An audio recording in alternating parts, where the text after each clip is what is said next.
The headlines are impossible to ignore. They scream from our screens, dominate our news feeds, and fill our conversations with a sense of impending doom. The Middle East, a region perpetually simmering with tension, seems to be reaching a boiling point. Israel and Iran clashing, a confrontation decades in the making, now escalating with alarming speed. We see the military might on display, the strategic posturing, and the very real human cost of this ongoing conflict.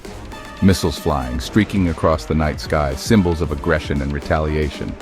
The world holding its breath, collectively praying that this volatile situation doesn't spiral out of control, triggering a wider, more devastating war.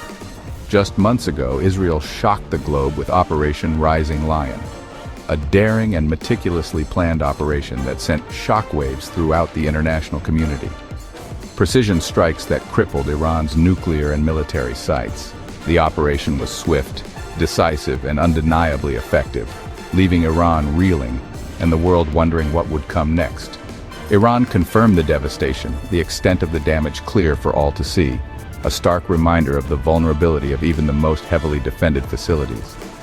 Even as oil markets spun out, prices surging as supply chains were disrupted, and nervous whispers of world war grew louder. The global economy braced for impact, unsure of how to navigate this new and dangerous landscape. But what if there's more to these headlines than meets the eye? What if the geopolitical chess game being played out on the world stage has deeper, more ancient roots than politics and power? Is there a hidden narrative, a script written long ago that is now being played out in real time? For millions, these events echo words written thousands of years ago in the Bible. Passages that speak of conflict, alliances, and the ultimate fate of nations. Ezekiel chapters 38 and 39 talk about a time, a specific moment in history foretold centuries before it would come to pass, when Persia, modern-day Iran, leads a coalition against Israel, a united front of nations driven by a common purpose to challenge the existence of the Jewish state. The prophecy paints a picture, a vivid and unsettling depiction of a future conflict that resonates with the events unfolding today. A hostile Iran, fueled by religious fervor and political ambition, a threatened Israel, standing as a beacon of resilience in a sea of hostility. And the whole world caught in anxious uncertainty, watching and waiting, hoping for a peaceful resolution, but fearing the worst. Fast forward to now, and the parallels are undeniable. The echoes of ancient prophecy growing louder with each passing day. Iran calls for Israel's destruction, its leaders vowing to wipe the Jewish state off the map, rhetoric that fuels the flames of hatred and animosity. Launches hundreds of missiles, testing Israel's defenses and demonstrating its willingness to engage in open conflict. And the threat of nuclear weapons casts a shadow over millions, the potential for catastrophic devastation looming large in the minds of world leaders and ordinary citizens alike. Israeli leaders warn that Iran's missile reach isn't just Israel's problem. It's a threat to global security, a danger that extends far beyond the borders of the Middle East. It's a global crisis that could hit Europe or America next. No nation is immune to the potential consequences of a nuclear-armed Iran. Jerusalem sits at the heart of it all. The city of peace, ironically, has become a focal point of conflict and contention. The prophet Zechariah called it a burdensome stone for all nations, a weight that burdens the conscience of the world, a source of endless debate and disagreement. Today, Jerusalem remains a flashpoint, a powder keg waiting for a spark. A city where tensions are always high and violence can erupt at any moment.